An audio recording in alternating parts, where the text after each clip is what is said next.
Morning, everyone. Crappy Mondays, and welcome to the News Agenda with me, Fleet Street Fox. And today I'm joined by the Mirror's political correspondent, Dave Burke. Morning, Dave. Not on a train this time. Morning. No. After that disaster. It was quite funny. Don't worry about it. Yeah. And this is the People's Pay-Per-View. So get into the comments, ask us your questions. We'll do our best to answer them for you. Those of you listening later on podcast will just have to make it a home worth coming back to, won't you? So what have we got for you today? Well, the Mirror has splashed on England's 2-1 defeat to Spain in the Euro finals yesterday, which was as painful to watch as you'd expect, has produced as much angst-ridden hand-wringing about football not coming home as it normally does. For anyone out there who is still talking about Gareth Southgate and a knighthood, let me just say 2 words to you. Serena Wiegman. Now, to arguably one of the biggest stories in Britain right now, although you won't see it discussed much on the BBC 6 o'clock news, and revelations over the weekend about a second Strictly Come Dancing professional being at the centre of allegations about physical bullying and abuse. Now, pro dancer Giovanni Panice has already left the show defending his innocence, and now his fellow pro, Grazio Di Prima, has been apparently fired. Dave, I know this isn't your usual milieu, so I'll try and sum it up for people. During the investigation into Panice, some BBC staffers apparently came forward to say they had seen some kind of an altercation between Di Prima and his celebrity partner, Zara McDermott. Apparently, there was some sort of a video which confirmed it, and bosses have seen it. They also spoke to Zara, who had not made a previous complaint. And they spoke to her only after they'd seen this video. But 48 hours after seeing that video, he was gone, replaced by former pro Aliash, whose last name I'm not going to try and pronounce because he's Slovenian. Dave, I think this isn't so much about Strictly Come Dancing, it's about a bigger problem, isn't it? Of people seeing something they think is wrong, and whether they're certain it's wrong or not, they're just too scared to speak up about it. And we get that in Parliament too, don't we? It's happened a lot there. Well, yeah, I mean, I think this is, it's a really depressing read because obviously this feels like this is something that's been built up for a while. BBC bosses say themselves they weren't aware of it, but there were concerns among the sort of producers and staff that were working on the programme who saw this. I mean, it's, that's a horrendously bleak environment to be working in, and the fact that this sounds like it's something that had gone on for some time before it was raised and before proper action was taken. It does. It's been going 20 years, I think. God knows if this is something sort of habitual that the other pros may have think that's a normal way to train people as well. Perhaps I'm sure physical abuse is something which in a physical art, I suppose it is, like dancing. And we've heard allegations about ballet and gymnastics and lots of things, that abuse can be quite common in that kind of environment. And it's entirely possible that some of the pros who go through that programme had been abused themselves at some point during the process. But I think BBC bosses need to ask themselves why no one told them. It's not a case of, it's not saying. Well, this is the thing. I mean, this is, these are very serious allegations. I mean, these are, sort of punching, kicking, spitting, these are the kind of things. I mean, if this is if you do have people that feel that this is a safe space in order to behave in that manner, it does need, there does need to be a look at the culture of, how things work on that show and potentially others to see why that's the case, why, sort of how widespread this kind of behaviour is. Yeah. And why, if no one came forward to bosses, why no one said it to the boss at any point? What have you done to those people that make them think they need to keep their mouth shut? What have you, even if it's inadvertently, what kind of atmosphere have you created? What do you think, everybody? Obviously, we don't know the strength really of these allegations or of the video. Both dancers have defended themselves to some extent. Panice has said that he definitely isn't responsible for anything.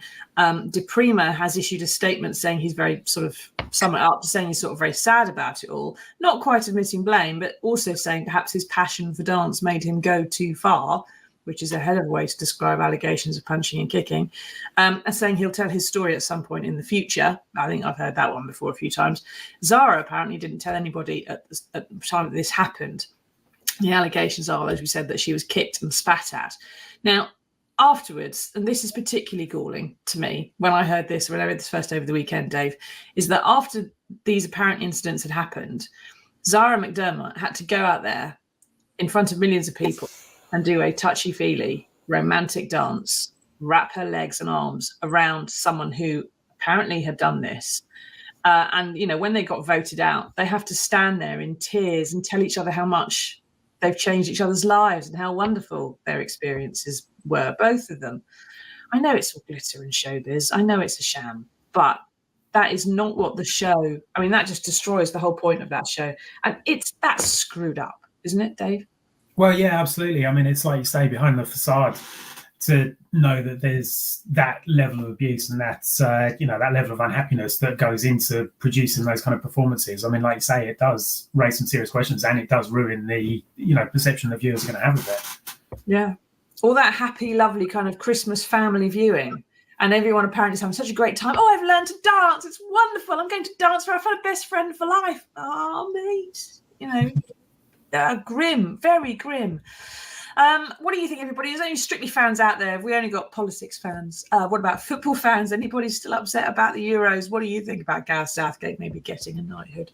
Do let us know.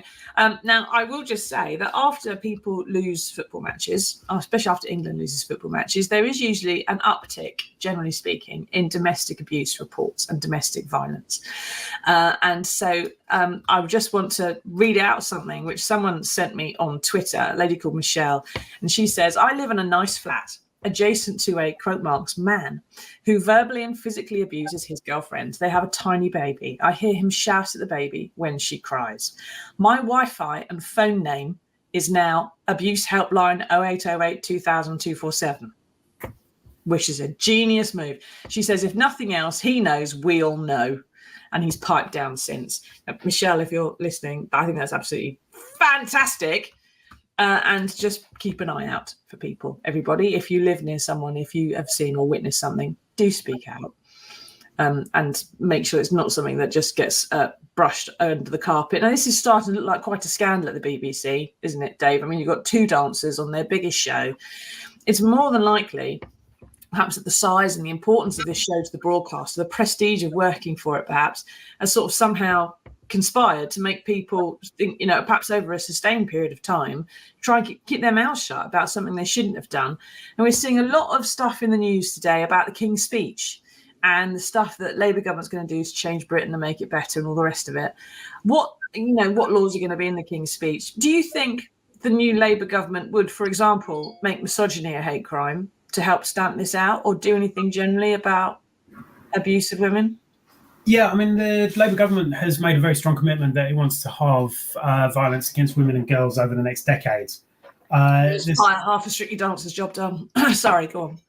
So, I mean, there's, you know, as you say, a huge amount of work to do on that. There's a huge amount of work, and it permeates through not just policing, you know, it's through the court systems, it's through sort of mental health services. I mean, you know, this is a real societal shift in order to achieve that. But yeah, as part of the King's Speech, there's going to be a crime bill included within that. That's going to cover several facets. And there's going to be measures in there, you know, sort of the having domestic abuse specialists within 999 call centres and all this kind of thing.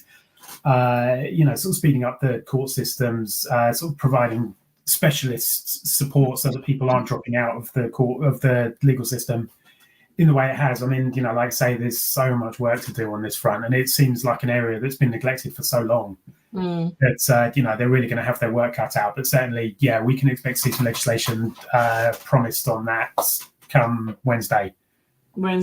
Well, hopefully misogyny is going to make it onto the statute books as a hate crime at some point in this parliament, because I do believe that's one of the things, like at the base, you can, for example, as we've seen it with racism and homophobia and other things, you can make something an offence. You can make it illegal to go and kill someone.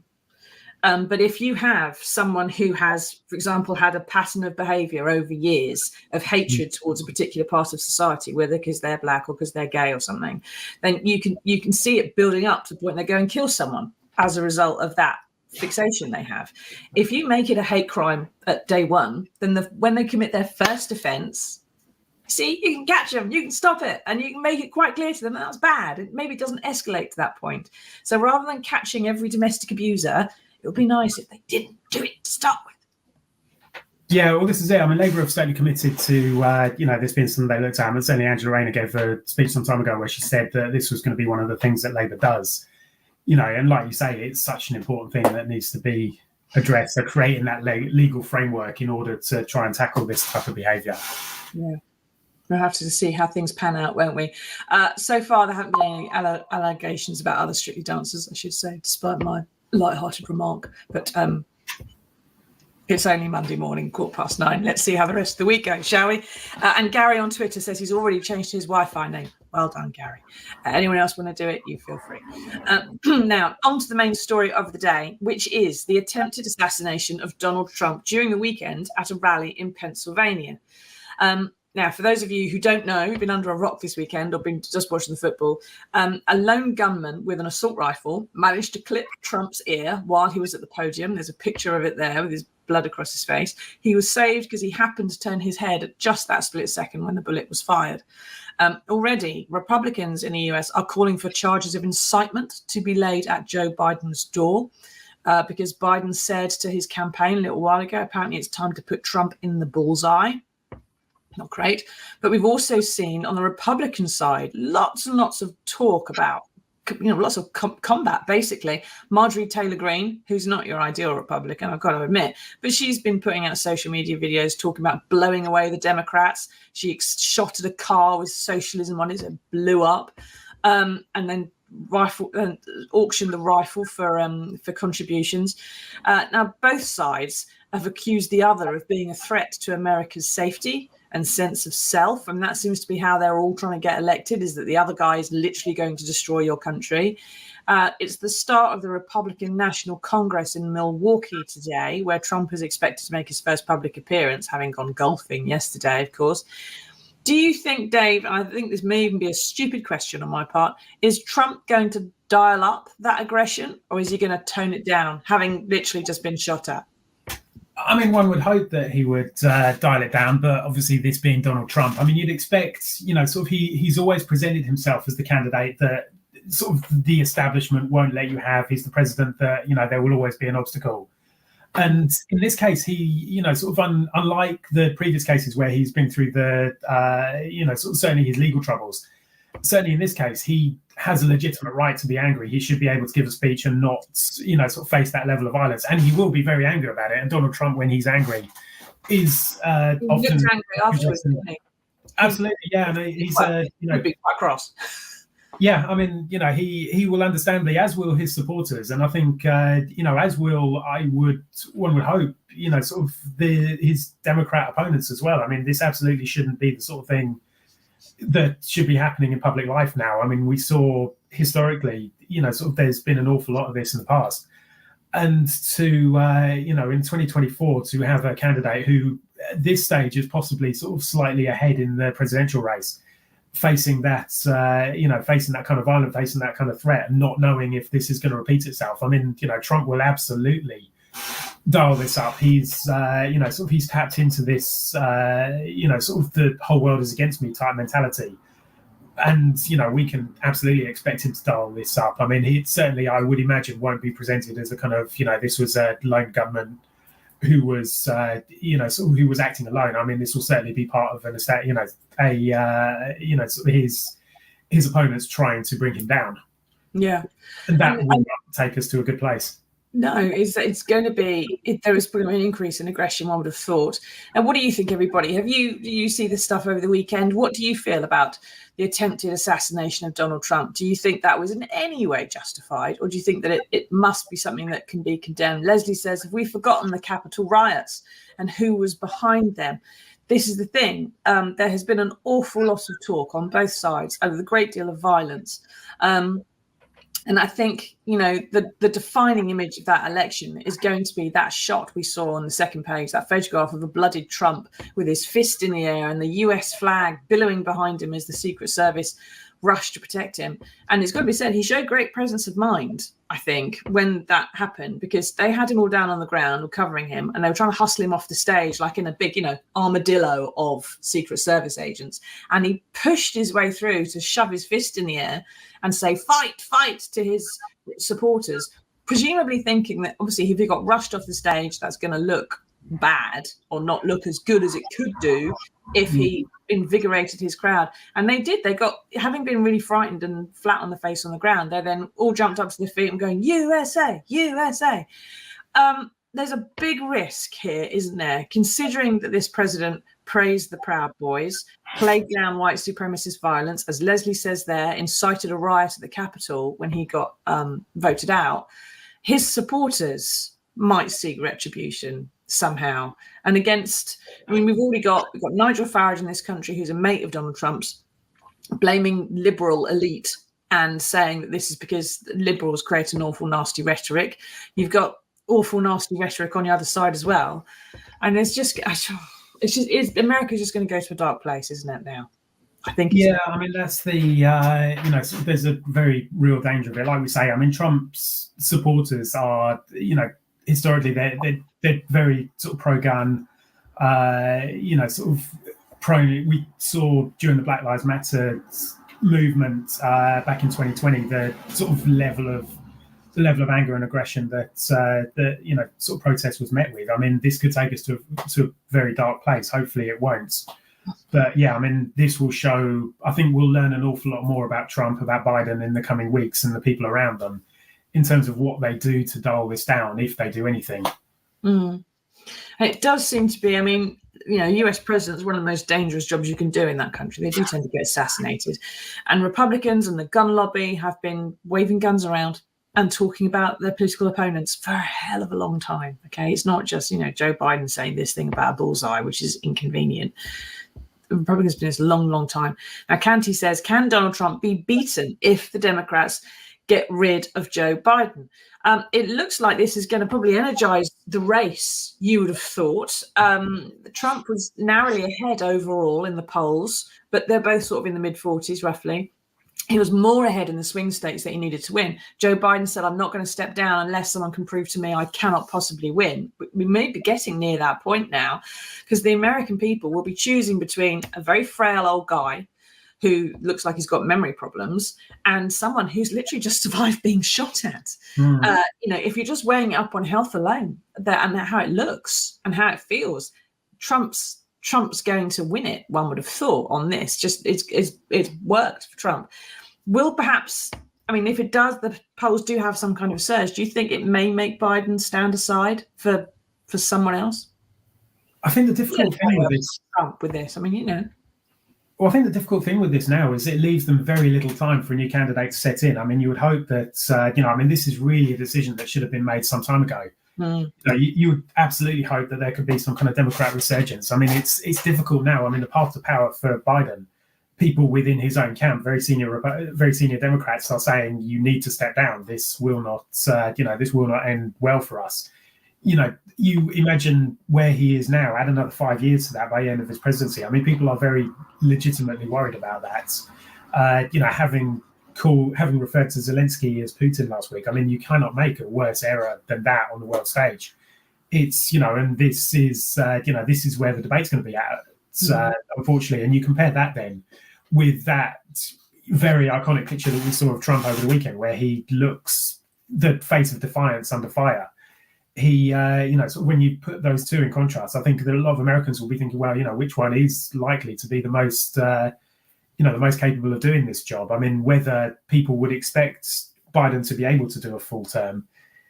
And then you wonder what what you're getting next. If they replaced him now, that would obviously be, in many people's eyes, the right thing to do.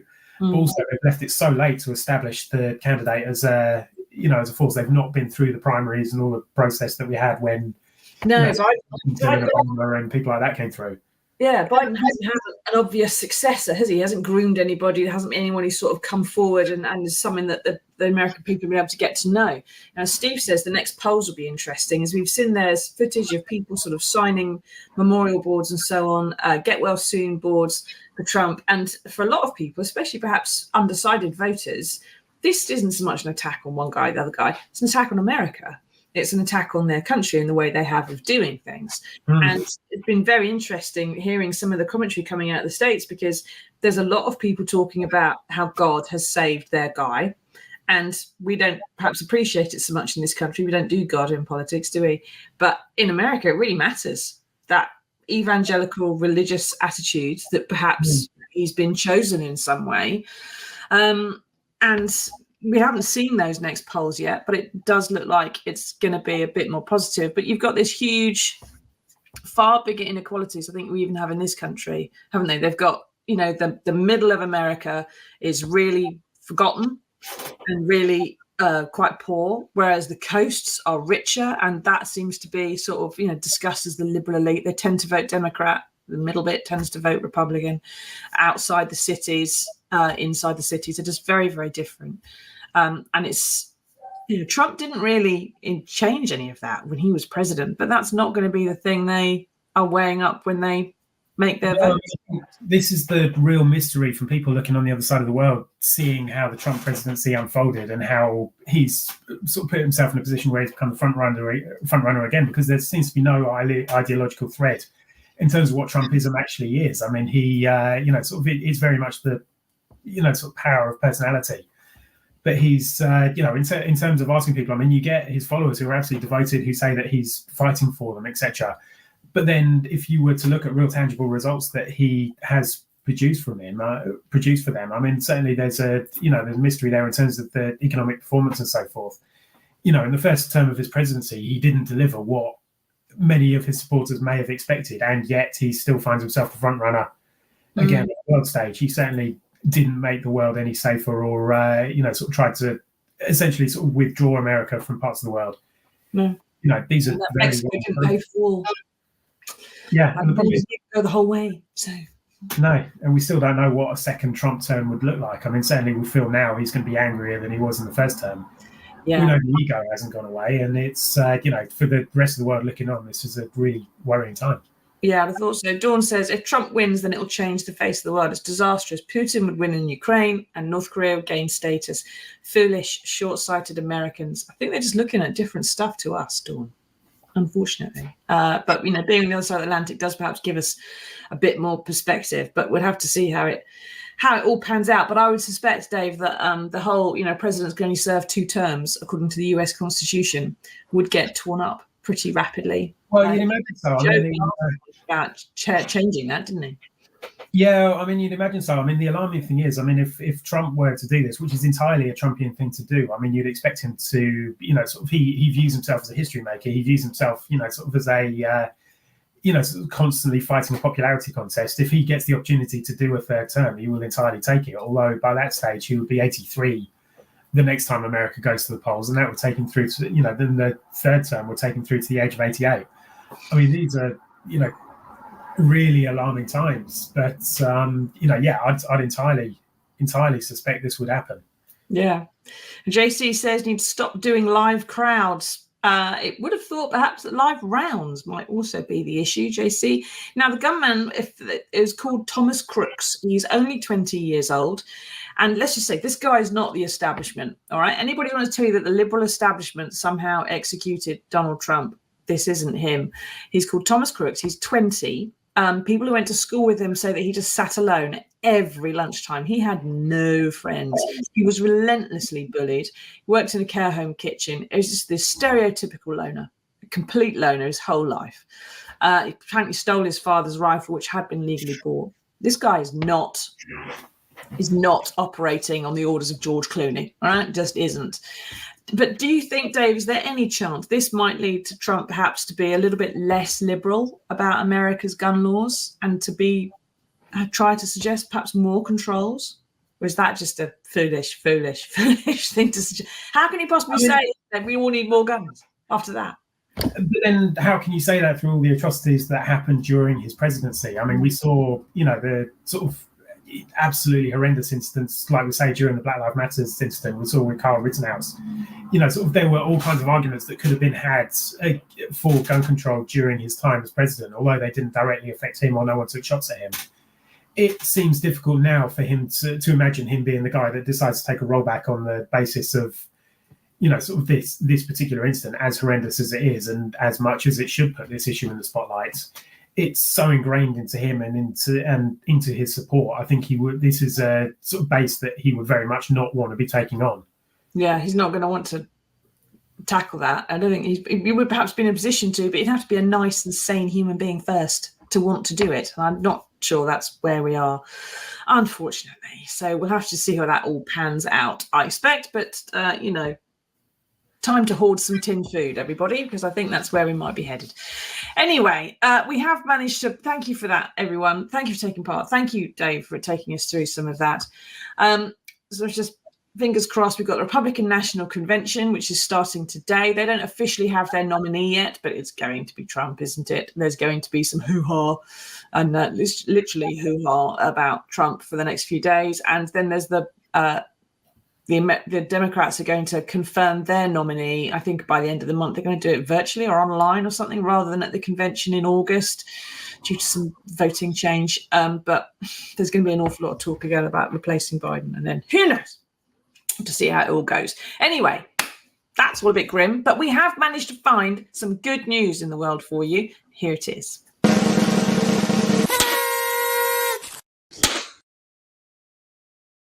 Now, on one hand, this is a story about a lovely bloke called Jack Thompson who wants to raise £200,000 for a cancer charity before he takes a break for his GCSEs. He's only 16, God bless him. But Jack is also blind because of a tumour that's pressing on his optic nerve. And he's already raised £169,000 through a system of buckets at the till at Morrison's supermarket. But even on top of that, he has been fundraising for this charity since he was 7. Amazing. And it's all for a charity called Young Lives versus Cancer. We have his Just Giving page below. I think it's in the comments as well. Please, if you can, bung the guy a £5 because he absolutely deserves it. Dave, is this proof you think that the world does have some awful, awful things in it, but it is possible to turn those into something good rather than just make everything worse? Well, absolutely. I mean, what an incredible young guy, the amount that he's raised and the amount of effort it takes to do that. It's, sort of he's very proactively decided over a course of a number of years that he's going to raise this money. He's, going to do this skydive now to try and top out to a new level. I mean, it's absolutely phenomenal. And the amount of good that can be done with that kind of sum of money for a charity that size. I mean, he's certainly taken his own experience and done, sort of in his working hard to try and make life better for people that are in the same position. It's absolutely fantastic, and fair play to him. It's wonderful. It's taking a bad thing that's happened and turn it into something good, which is marvelous. And on that point, Alan on Twitter says, if you're an elderly billionaire who has just survived an assassination by millimeters, why would you carry on? Enjoy the rest of your life. Take that second chance. Donald, if you're listening, God's telling you, time to just put your feet up, mate. Enjoy your golf buggy. You don't want any of this. It's only going to get worse and more complicated. We'll have to see, won't we, if Donald Trump is capable of doing what Jack did and take something grim and make it something nice. Then you'd actually, otherwise we'll have to get landed with. We'll have to. Fingers crossed. Thank you, Dave, for taking us through all that. Thank you, everyone, for taking part. We will see you all again on Wednesday for another edition of the News Agenda. Until then, everybody, stay safe. Watch out for snipers. Take care. Tatty bye.